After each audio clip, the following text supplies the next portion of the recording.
احکام شریعت بچپنے ہی سے, نہ چھوٹا شیر خواری میں بھی روزہ غوث اعظم کا. اللہ اکبر کبیرہ. اور جب دوسرے سال میں عید کے چاند میں لوگوں کو تردد ہوا, 29 کا چاند نظر نہیں آیا. کچھ کہہ رہے تھے چھتوں پر چڑھ کر دیکھو, کچھ کہہ رہے تھے ٹینوں پر چڑھ کر دیکھو, کچھ کہہ رہے تھے بادل ہٹ جائے تب دیکھو, کچھ کہہ رہے تھے لگاتار دیکھتے رہو, کسی وقت تو نظر آ جائے گا. عید کا چاند دیکھنے کی لوگوں کو بڑی خوشی ہوتی ہے, اس دور میں بھی خوشی ہوا کرتی تھی. لوگ کہہ رہے تھے کہ عید کا چاند دیکھو. بہت کوشش کی گئی 29 کا چاند دیکھنے کے لیے, لیکن جب چاند نظر نہیں آیا تو آپس میں مشورہ کیا, علماء کرام کے پاس چلتے ہیں, مفتیوں کے پاس چلتے ہیں, جاننے والوں کے پاس چلتے ہیں, جاننے والوں کے پاس چلتے ہیں. بھیڑ پہنچتی ہے امام صاحب کے پاس, بھیڑ پہنچتی ہے مفتی صاحب کے پاس. مفتی صاحب کے پاس جانے کے بعد عرض کرتے ہیں حضور بہت کوشش کی, چاند نظر نہیں آیا. اور ہوتا کیا ہے, جو لوگ روزہ نہیں رکھتے ہیں وہ زیادہ چاہتے ہیں کہ 29 ہی کا چاند ہو جائے. وہ جو لوگ روزہ رکھنے والے نہیں ہوتے ہیں ان کو شاید زیادہ خوشی ہوتی ہے عید کا چاند دیکھنے کی. چاند نظر نہیں آیا, سب کے سب موجود ہیں. مفتی صاحب کے دروازے پر بھیڑ لگی ہوئی ہے, اندر کچھ معزز لوگ جاتے ہیں, عرض کرتے ہیں حضور چاند نظر نہیں آیا. تو جانتے مفتی صاحب نے کیا جواب دیا, چاند نظر آیا یا نہیں آیا یہ فیصلہ ہم نہیں کریں گے, میرے سرکار کا شہزادہ عبد القادر یہ فیصلہ کرے گا کہ چاند ہوا ہے یا نہیں ہوا ہے. سبحان اللہ. چلو عبد القادر کے گھر چلتے ہیں. عبد القادر کی ماں سے پوچھتے ہیں کہ تمہارے بچے نے دن میں دودھ پیا ہے کہ نہیں پیا ہے, چاند ہوا ہے اس کا پتہ اگر لگانا ہے تو سادات کے گھرانے میں پہنچو, سادات کے دروازے پر پہنچو. اللہ اکبر کبیرہ. سب لوگ پہنچتے ہیں دن کے وقت میں. 30 تاریخ رمضان کی تھی اور دن کے وقت میں صبح کے وقت سب لوگ پہنچتے ہیں. اور پہنچنے کے بعد علماء مشائخ بھی اس میں شامل ہیں اور دستک دی جاتی ہے. دستک دینے پر کوئی باہر نہیں آیا. آپ کے بھائی باہر آئے, بتاتے ہیں کہ آپ کے جو بھائی تھے وہ باہر آئے. بعض لوگ کہتے ہیں کہ کوئی اور باہر آیا. باہر آنے کے بعد پوچھا یہ بھیڑ کیسی لگی ہوئی ہے, تو لوگوں نے کہا معاملہ یہ ہے کہ ہم نے کل عید کا چاند دیکھنے کی بہت کوشش کی, 29 کا چاند نظر نہیں آیا, اور ہم نے یہ سنا ہے, یہ بات بڑی مشہور ہے کہ عبد القادر پورے رمضان کے مہینے کے پورے روزے رکھتے ہیں. پچھلے سال بھی روزے رکھے تھے, اس سال بھی پورے مہینے کے روزے انہوں نے رکھے ہیں. اگر انہوں نے دن میں دودھ نہیں پیا ہے تو بتا دیا جائے, دن میں دودھ پیا ہے تو بتا دیا جائے. پوچھا پھر تم کیا کرو گے, کہا ہم اس بات سے یہ پتہ لگا لیں گے کہ اگر عبد القادر نے دن میں دودھ پیا ہے تو آج رمضان ہی کا مہینہ ہے, اور دن میں دودھ نہیں پیا ہے تو رمضان کا مہینہ ختم ہو گیا اور آج عید کا دن مان لیں گے ہم. اللہ اللہ اللہ اللہ. پوچھوایا گیا, پوچھنے کے لیے کچھ مستورات کو اندر بھیجا گیا. آپ کی والدہ محترمہ سے پوچھوایا گیا تو آپ کی والدہ نے فرمایا کہ میرے شہزادے نے سحری کے وقت دودھ پیا تھا, اس کے بعد سے ابھی تک دودھ نہیں پیا ہے. پتا چلا کہ ابھی رمضان کا مہینہ موجود ہے اور آج رمضان کی 30 تاریخ ہے, 30 کا چاند ہوگا. اللہ اللہ. میں کہنا یہ چاہتا ہوں گواہی مانی جاتی ہے, جوان کی گواہی مانی جاتی ہے. یہ تو دودھ پینے کا زمانہ ہے, علماء ان کی گواہی مان رہے ہیں, فضلاء ان کی گواہی مان رہے ہیں, مشائخ ان کی گواہی مان رہے ہیں, بڑے بڑے علماء ان کی گواہی مان رہے ہیں. اللہ اللہ. یہ کیوں مان رہے ہیں گواہی؟ شریعت میں بچے کی گواہی نہیں مانی جاتی, مگر دودھ پینے کے زمانے میں گواہی مانی جا رہی ہے. اور یہ گواہی اللہ اکبر کبیرہ, یہ گواہی ایک کی گواہی مانی جا رہی ہے, حالانکہ گواہ دو ہونا چاہیے تب گواہی معتبر ہوتی ہے. گویا کہ آپ کی گواہی دودھ پینے کے زمانے علماء نے مان کر لوگوں کو یہ بتا دیا کہ وہ سے پاک کی گواہی دو سے برابر ہے, بلکہ دو سے زیادہ کی حیثیت رکھتی ہے غوث اعظم کی گواہی. اسی لیے کسی نے کہا جس طریقے سے انبیاء میں سرکار کا مرتبہ اعلیٰ ہے, ایسے ہی ہمارے سرکار غوث پاک کا اولیاء کرام میں مرتبہ اعلیٰ ہے. جتنے بھی اولیاء کرام ہیں سب حسن ولایت کے پھول ہیں, گلشن ولایت کے پھول ہیں. حضرت غریب نواز گلشن ولایت کے پھول ہیں, مگر کسی کو گلدستہ نہیں کہا جاتا. گلشن ولایت کا ایک ایک پھول دیکھنا ہے تو مفتی اعظم کی شخصیت دیکھو, مفتی اعظم کی شخصیت دیکھنے کے بعد اعلیٰ حضرت کی شخصیت کو دیکھو. گلشن ولایت کے پھول ہیں, جتنے ولی ہیں سب کی شخصیت دیکھتے چلے جاؤ, سب کی علمیت دیکھتے چلے جاؤ, سب کا وقار دیکھتے چلے جاؤ, سب کا زہد و تقویٰ دیکھتے چلے جاؤ. اور اسی گلشن ولایت کا اگر گلدستہ دیکھنا ہے تو غوث پاک کی شان کو دیکھ لو, وہ گلدستہ ہیں اور سب اس گلدستے کے پھول ہیں. سبحان اللہ. سب اس گلدستے کے پھول ہیں.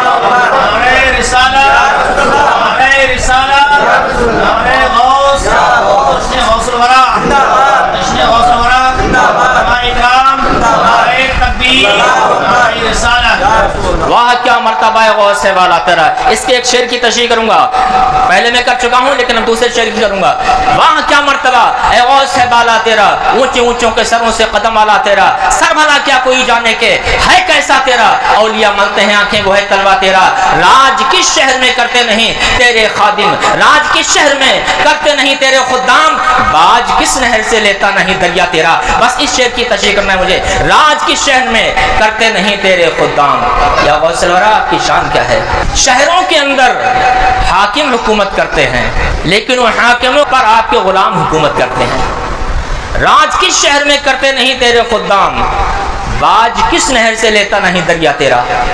یعنی کون سی نہر ولایت ایسی ہے جس نہر ولایت کو آپ کی بارگاہ میں خراج عقیدت پیش کرنا نہ پڑے.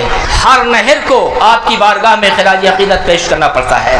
ہر شہر میں آپ کے خادم راج کرتے ہیں اور جہاں پر مشکلات آ جاتی ہیں, مشکلیں اپنا منہ کھول کر باب الناس کے سامنے کھڑی ہو جاتی ہیں, وہاں پر ساری طاقتیں پھیل ہو جاتی ہیں مگر غوث پاک کے غلام کی طاقت وہاں کام کرتی ہے, کام آتی ہے. میں آپ کو لکھنؤ کی سرزمین پر لے چلتا ہوں. میں نے وہ جگہ دیکھی ہے, وہ مقام دیکھا ہے, کئی مرتبہ حاضر ہوا ہوں.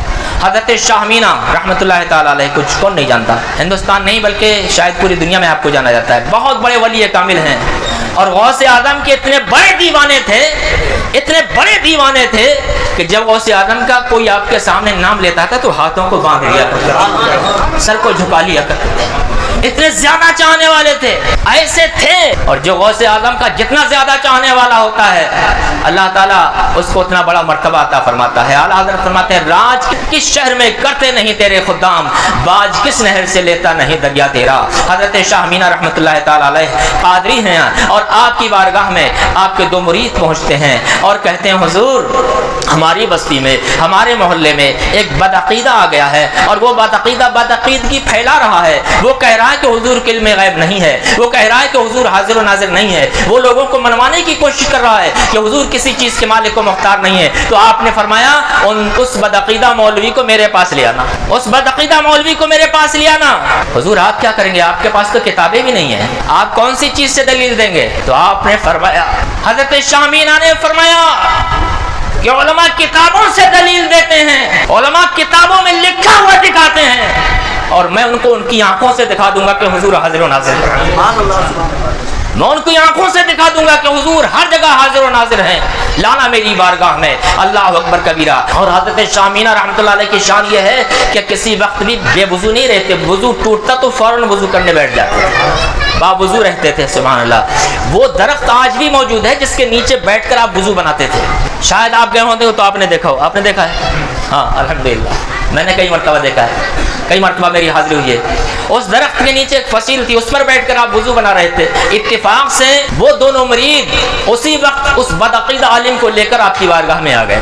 وضو بنا رہے تھے آپ, اس بدعقیدہ عالم کو لائے, اس نے آ کر سلام کیا, آپ نے فرمایا وعلینا السلام, ہم ہی پر سلام.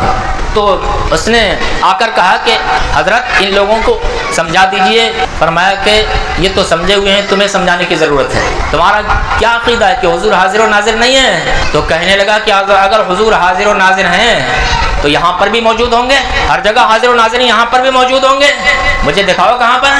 تو آپ نے فرمایا میرے آقا کو دیکھنے کے لیے نا, میرے آقا کو دیکھنے کے لیے ایمان کی ضرورت ہے, میرے آقا کو دیکھنے کے لیے ایسی نظر کی ضرورت ہے جس نظر کے بارے میں امام اہل سنت نے فرمایا آنکھ عطا کیجئے, اس میں ضیاء دیجئے, آنکھ عطا کیجئے, اس میں ضیاء دیجئے.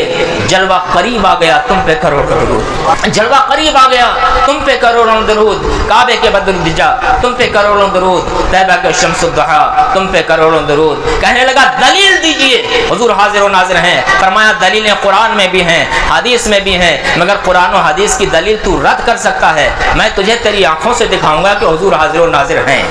کہا حضور پھر دکھائیے. فرمایا میں کہاں بیٹھا ہوں؟ کہا فصیل پر بیٹھے ہیں, ایک درخت کے نیچے وضو کر رہے ہیں. فرمایا اوپر کو نظر اٹھا, اوپر نظر اٹھائی. فرمایا یہ جو درخت ہے جس کے نیچے ہم بیٹھے ہیں اس کی ٹہنیوں کو دیکھ.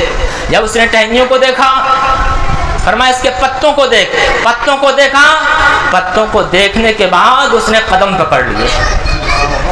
تو کہنے لگا حضور میں سمجھ گیا کہ حضور حاضر و ناظر ہیں. کوئی دلیل میرے آگے کام نہیں کرتی تھی, لیکن آپ نے دکھا کر سمجھا دیا کہ حضور حاضر و ناظر ہیں۔ فرمایا بتاؤ کیسے سمجھے؟ کہا حضور میں نے دیکھا آپ یہاں نیچے بیٹھے ہوئے وضو بنا رہے ہیں، اور جب میں نے اوپر نظر اٹھائی تو اس درخت کی ہر شاخ پر آپ بیٹھے ہوئے وضو بنا رہے ہیں، اس درخت کے ہر پتے پر آپ بیٹھے ہوئے وضو بنا رہے ہیں۔ تو اب میں نے سمجھ لیا جب حضور کے ادنا غلام کی شان یہ ہے کہ ایک وقت میں ہر شاخ پر موجود ہو سکتا ہے اور درخت کے نیچے بھی موجود ہو سکتا ہے، تو حضور کی شان تو بہت اعلیٰ ورفع ہے، سبحان اللہ۔ اور کوئی غیب کیا تم سے نہا ہو بھلا، جب نہ خدا ہی چھپا تم پہ کروڑوں درود۔ وہ بدعقیدہ عالم عرض کرنے لگا حضور مجھے توبہ کرائیے، میں آپ کا مرید ہونا چاہتا ہوں، سبحان اللہ۔ اسی لیے اعلیٰ حضرت نے فرمایا راج کس شہر میں کرتے نہیں تیرے خدام، باج کس نہر سے لیتا نہیں دریا تیرا، باج کس نہر سے لیتا نہیں دریا تیرا۔ اب آئیے میں آپ کو دوسری طرف لے چلتا ہوں۔ 1984 عیسوی میں میں گیا تھا لکھیم پور کی ایک مسجد میں، ظہر کی نماز ہم نے ادا کی تھی۔ لکھیم پور کی ایک چھوٹی سی مسجد ہے، آج بھی موجود ہے، اس مسجد میں ہم نے ظہر کی نماز ادا کی تھی، اور ظہر کی نماز ادا کرنے کے لیے جب ہم اندر گئے تو ہم نے وہاں ایک منظر دیکھا، ایک منظر دیکھا۔ کیا منظر دیکھا؟ مسجد کی باہر کی جو دیوار ہے فصیل، پہلے ہر مسجد میں فصیل بنائی جاتی تھی بیٹھنے کے لیے، اپنی مسجد میں بھی تھی فصیل، جامع مسجد میں لوگ بیٹھتے تھے، وہاں وضو وغیرہ بناتے تھے، بات چیت بھی کرتے تھے، تو ہر مسجد میں فصیل بنائی جاتی تھی۔ اس مسجد کی تعمیر کر لیا گیا مگر فصیل نہیں توڑی گئی، فصیل ابھی تک باقی تھی، ہو سکتا ابھی بھی باقی ہو۔ تو اس فصیل کی جو دیوار تھی وہ بیچ میں سے پھٹی ہوئی تھی، جیسے کہ دیوار ہے جب پھٹ جائے تو ادھر ادھر سڑک جاتی ہے، بیچ میں سے دیوار پھٹی ہوئی تھی۔ ہم نے سوچا کہ ابھی تو نہیں پتہ کریں گے، ذرا نماز پڑھ لیں، ظہر کی نماز کا وقت تنگ ہو رہا ہے۔ ظہر کی نماز پڑھنے کے بعد آئے، 2-3 لوگ ہمارے ساتھ میں موجود تھے، تو اتفاق سے ایک بزرگ آدمی وہاں بیٹھے ہوئے تسبیح پڑھ رہے تھے، تو ہم نے ان کے پاس جا کر سلام کیا، انہوں نے کہا ہم کچھ بات کرنا چاہتے ہیں، آپ بات کر سکتے ہیں ہم سے؟ کہا ہاں ٹھیک آپ بات کریں، کیا پوچھنا چاہتے ہیں؟ کہیں جانا ہے آپ کو؟ میں نے کہا وہ ہمیں معلوم ہے کہاں جانا ہے، لیکن ہم کچھ اور پوچھنا چاہتے ہیں۔ کہا ٹھیک ہے پوچھیے۔ میں نے پوچھا کہ آپ اسی بستی کے رہنے والے ہیں؟ تو کہنے لگا ہاں میں اسی محلے کا رہنے والا ہوں۔ اچھا ہم آپ سے یہ پوچھنا چاہتے ہیں کہ پوری مسجد بنا لی گئی، اس دیوار کو کیوں چھوڑا گیا، یہ بتا دیجیے، اس دیوار کو کیوں چھوڑ دیا، اس فصیل کو کیوں چھوڑا گیا؟ تو وہ مسکرائے اور بولے کہ اس میں بڑا راز ہے، اس میں بڑا راز ہے۔ جب کہا کہ بڑا راز ہے تو اور زیادہ دلچسپی، اور جو ہمارے ساتھی تھے انہوں نے بھی کہا صاحب بتائیے کیا راز ہے۔ تو کہنے لگے کہ یہاں کا ایک راجا تھا، اور اس مسجد میں اسی بستی کے ایک بزرگ، لوگ جانتے نہیں تھے کہ اللہ والے ہیں، 5 وقت کی نماز پڑھا کرتے تھے، نماز کے بعد دن بھر مسجد میں بیٹھ کر درود پڑھتے تھے۔ غوث پاک کی جب 11ویں شریف آتی تھی تو پورے محلے کی دعوت کرتے تھے، اور لوگوں سے کہتے تھے کہ دیکھو غوث پاک کو نماز اتنی پیاری ہے کہ چور جب چوری کرنے کے لیے آیا تب بھی آپ نے نماز کی نیت نہیں توڑی، لہٰذا تم بھی نماز پڑھا کرو۔ پھر تو کہا وہ بزرگ تھے لیکن لوگ جانتے نہیں تھے۔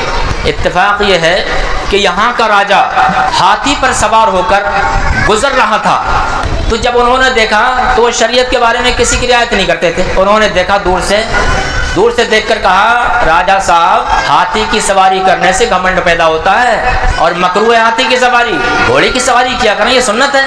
تو راجا صاحب نے کہا کہ ارے تم لوگوں کو کیا پتا، تم کیا جانو؟ تو آپ نے فرمایا کہ پھر کسی وقت میں آنا، آپ کو سمجھایا جائے گا۔ تو اس نے کہا ٹھیک ہے مجھے بھی جلدی ہے، اب میں جا رہا ہوں، کل آؤں گا اسی وقت میں، یہیں ملنا، یہیں پر ملنا۔ تو اسی دیوار پر اسی فصیل پر بیٹھ گئے۔ جب اسی وقت میں وہ آیا پھر ہاتھی پر بیٹھ کر آیا، اور جب آپ نے دیکھا کہ اب ہاتھی پر بیٹھ کر آیا اور دور سے کہا کہ جب میں آؤں تو بیٹھے مت رہنا، میں جہاں بھی جاتا ہوں لوگ کھڑے ہو جاتے ہیں، چل کر آتے ہیں میرا استقبال کرتے ہیں، آپ بھی چل کر آنا میرا استقبال کرنا۔ آپ خاموش رہے، اور جب دوسرے دن پہنچا ہاتھی پر سوار ہو کر تو وہ بزرگ بتلا رہے تھے کہ جب ہاتھی قریب آیا تو انہوں نے فرمایا کہ ہاتھی قریب آ رہا ہے میں تو استقبال کروں گا نہیں اس کا، کیونکہ یہ فاسق و فاجر راجا ہے، تو کیا ہوا دیوار تو چل اس کے قریب جا تاکہ اس کی بات بھی پوری ہو جائے۔ تو دیوار پھٹی اور جس حصے پر وہ بیٹھے ہوئے تھے وہی حصہ آگے کو بڑھ گیا، جیسے ہی وہ حصہ تھوڑا سا سرکا ویسے ہی وہ اس نے ہاتھی کو بٹھایا اور زمین پر اترنے کے بعد کہا بس حضور کرم کیجئے، آپ نے دیوار کو آگے بڑھا دیا۔ اب میں سمجھ گیا کہ ہم لوگ تو ہاتھی پر بیٹھ کر فخر کرتے ہیں کہ ہماری سواری بڑی شاندار ہے، لیکن اللہ کے دوست تو دیواروں کو بھی سواری بنا دیتے ہیں، دیواروں کو بھی چلا دیا کرتے ہیں۔ یہ غوث پاک کے کے چاہنے والوں کی شان ہے. قدم پکڑ لیا، عرض کیا حضور ہماری غلطی کو معاف کر دیجیے. اب آپ جو کہیں گے وہی کریں گے. راجا پر حکومت اگر کسی نے کی ہے، راجا پر حکومت اگر کسی نے کی ہے تو غوث اعظم کے غلاموں نے حکومت کی ہے. اسی لیے اعلیٰ حضرت فرماتے ہیں راج کس شہر میں کرتے نہیں تیرے خدام، راج کس شہر میں کرتے نہیں تیرے خدام. باج کس نہر سے لیتا نہیں دریا تیرا، باج کس نہر سے لیتا نہیں دریا تیرا. تو اگر چاہے ابھی میل میرے دل کے دلیں کہ خدا دل نہیں کرتا کبھی میلا تیرا. تو گھٹائے سے کسی کے نہ گھٹا ہے نہ گھٹے، جب بڑھائے تجھے اللہ تعالیٰ تیرا. مٹ گئے مٹتے ہیں مٹ جائیں گے دشمن تیرے، نہ مٹا ہے نہ مٹے گا کبھی چرچا تیرا. وآخر دعوانا ان الحمدللہ رب العالمین.